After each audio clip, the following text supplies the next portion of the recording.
ลูกแฝดกะ2 คนเหรอไม่ยิงทั้ง2กะมันยิงที่สองแล้วอยู่เกิน28แต่40แล้ว28 40แล้วเนาะจบแล้วเนาะสบายแล้วเริ่มเดือนนี้อยู่บ้านนี้ก็อยู่คนเดียวอยู่คนเดียวอีปอเสียไปเมื่อน่ะก็เสียได้20 กว่าปีแล้วโอ้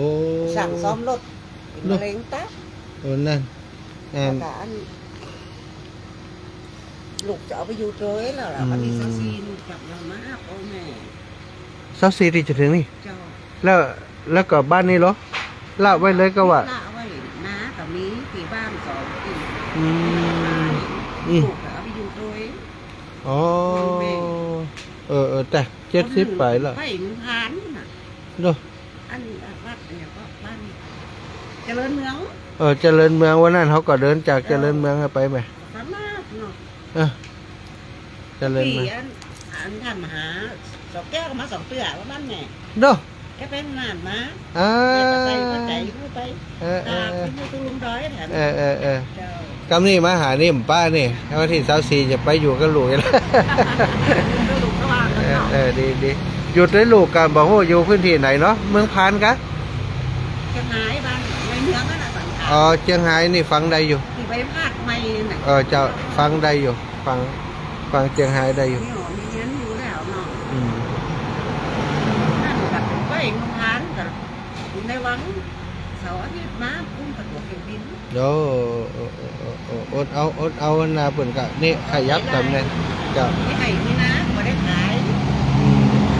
ช่วงนี้มันเศรษฐกิจนั้นค้าขายอยากอยู่ไหมเขาขายตีขายตั้งกันนักอยู่เนาะอันนี้เปิดฟังรายการของงานคลื่นสีขาวของเฮามาเมินแล้วแม่รัตดาชัยมงคลอยู่บ้านห้วยหลวงลุ่มวัดอันผางล้างเนาะวัดห้วยเข้ากำนั่นชื่อวัดห้วยเข้ากำวัดกูผาล้างกูผาล้างนะก็ได้ตุยมาเอามอเตอร์ไซค์มาครับมาคนเดียวลูกโอ้เก่งจ้ะ70 ไปครับระมัดระวังเอาเนื้อแม่เนอะได้มาใส่บาตรได้มาเข้ามาหันกันละได้มาพบปะกันขอบคุณหลายๆขอบคุณหลายๆนี่ถ้าย้ายไปอยู่ที่ไหนก็บอกที่อยู่จิมว่าน่าจะได้ไปแวะไปเชียงรายไปแวะหาเนอะไปทางปุ่นก็ใกล้กันหน่อย